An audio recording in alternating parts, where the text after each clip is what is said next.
Assalamualaikum warahmatullahi wabarakatuh.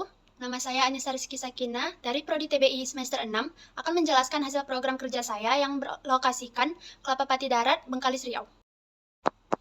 Adapun latar belakangnya, Desa Kelapa Pati Darat adalah sebuah desa yang terletak di Kecamatan Bengkalis, Kabupaten Bengkalis, Provinsi Riau, Indonesia. Wilayah Desa Kelapa Pati memiliki batas-batas geografis yang spesifik, dengan letak di antara beberapa desa lainnya di Kecamatan Bengkalis. Iklim di Desa Kelapa Pati Darat adalah tropis yang sangat dipengaruhi oleh iklim laut, dengan temperatur 26 derajat Celcius sampai di 32 derajat Celcius, dan curah hujan rata-rata berkisar antara 809 sampai 4078 mm per tahunnya. Isi yang akan dibahas antara lain yaitu kondisi geografis, kondisi demografis, kondisi sosial budaya, program kerja, analisa SWOT dari program kerja tersebut, dan rencana kerja tindak lanjut atau yang disebut dengan RKTL. Langsung saja ke pembahasan pertama, yaitu kondisi geografis. Kondisi geografis Desa Kelapa Pati Darat ialah satu, lokasi dan batas wilayah. Desa Kelapa Pati Darat terletak di Kecamatan Bengkalis, Kabupaten Bengkalis, Provinsi Riau, berada di bagian barat laut Pulau Bengkalis, berbatasan dengan Desa Senggoro di sebelah utara, Desa Bengkalis Hulu di sebelah timur, Selat Bengkalis di sebelah selatan, dan Desa Sungai Alam di sebelah barat.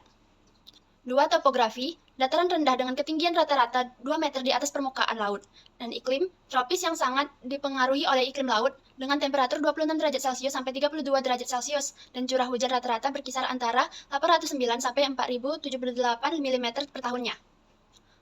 Yang ketiga, sumber daya alam. Sungai Bengkalis yang mengalir di sebelah timur desa, lahan pertanian ada lahan sawah dan kebun kelapa. Lalu, kondisi demografis Desa Kelapa Pati Darat, yaitu 1. Populasi dan kepadatan penduduk. Jumlah penduduk di desa ada 5.234 jiwa, dengan kepadatan penduduk 748 jiwa per kilometernya. Distribusi usia antara 0 sampai 14 tahun ada 28%, lalu 15 sampai 64 tahun sebanyak 67%, dan 65 tahun ke atas sebanyak 5%. Jenis kelamin yang ada di desa, laki-laki sebanyak 52% dan perempuan sebanyak 48%. 2. Pertumbuhan penduduk. Rata-rata pertumbuhan penduduk di Desa Kelapa Pati Darat ada 1,5% per tahunnya. 3. Pendidikan. Tingkat pendidikan SDMI sebanyak 65% yang berjumlah 3 sekolah. SMP MTS sebanyak 25% berjumlah 1 sekolah, dan SMA MA sebanyak 10% berjumlah 1 sekolah. 4. Kesehatan. Fasilitas kesehatan yang dimiliki Desa Kelapa Pati Darat yaitu ada Puskesmasdes dan Poskesdes. Serta dengan status kesehatan masyarakat, prevalensi penyakit ada ISPA sebanyak 10%, diare 5%, dan hipertensi sebanyak 15%. Lanjut ke kondisi sosial budaya. Desa Kelapa Pati bermayoritas Melayu, menggunakan bahasa Melayu dan bahasa Indonesia. Agama penduduk bermayoritas Islam, selain itu ada Kristen Protestan dan Katolik. Penduduk masih percaya dengan adat istiadat Melayu. Kegiatan sosial dan budaya rutin dilaksanakan seperti upacara adat dan perayaan keagamaan. Semangat gotong royong masih kental di kalangan masyarakat. Perlombaan tradisional dan seni budaya Melayu juga dilestarikan. Pantun masih dilatih dan dilestarikan. Keberagaman budaya ini menjadi identitas penting desa dan perlu dilestarikan. Selanjutnya bagian 2, jenis program kerja. Berdasarkan latar belakang serta pemetaan, program kerja yang paling dibutuhkan adalah mengatasi kekeringan akibat musim kemarau yang panjang dan minimnya pasokan air bersih untuk keperluan pertanian dan konsumsi. Alasan saya memilih program kerja ini adalah 1. Ketergantungan pada pertanian, 2. Krisis air bersih, 3. Perubahan iklim, 4. Peningkatan ketahanan desa, dan 5. Peningkatan ekonomi lokal. Adapun manfaat dari program kerja ini adalah 1. Ketersediaan air yang stabil, 2. Efisiensi penggunaan air, 3. Peningkatan produksi pertanian, 4. Kesehatan dan sanitasi yang lebih baik, 5. Peningkatan kesadaran lingkungan, 6. Kolaborasi dan pemberdayaan masyarakat, 7. Pengembangan kapasitas dan teknologi, dan 8. Adaptasi terhadap perubahan iklim. Selanjutnya bagian 3, analisa SWOT. SWOT terdiri dari 4 bagian, yaitu strength atau kekuatan, weakness atau kelemahan, opportunity atau peluang, dan threats atau ancaman. Berikut adalah SWOT dari program kerja mengatasi kekeringan di Desa Kelapa Pati Darat. Kekuatan atau strengths. 1. Sumber daya alam yang ada. Memanfaatkan sumber air alternatif seperti air hujan dan sumur bor, tanah untuk sumur resapan dan kolam penampungan. 2. Komitmen masyarakat. Dukungan dan partisipasi aktif dari masyarakat dalam upaya penanggulangan kekeringan. 3. Dukungan pemerintah dan lembaga. Kemungkinan mendapatkan dukungan finansial dan teknis dari pemerintah daerah dan lembaga donor.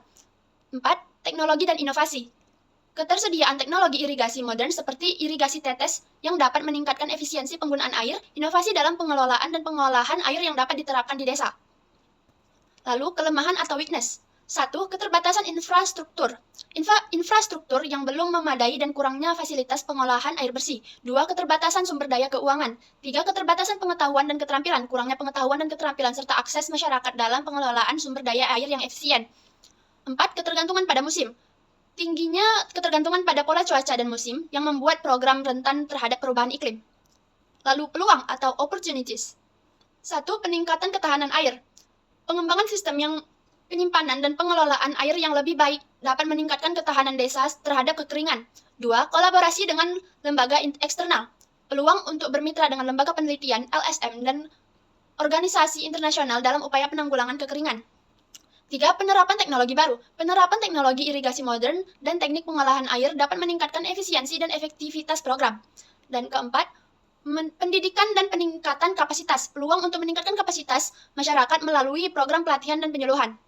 Lalu yang terakhir ada ancaman atau threats. 1. Perubahan iklim. Perubahan pola cuaca dan iklim yang tidak terduga dapat memperburuk kondisi kekeringan. 2. Degradasi lingkungan. Praktik pertanian yang tidak berkelanjutan dan deforestasi dapat mengurangi kapasitas tanah dalam menyerap air. 3. Keterbatasan dukungan jangka panjang. Keterbatasan dukungan jangka panjang dari pemerintah dan donor dapat memengaruhi keberlanjutan program.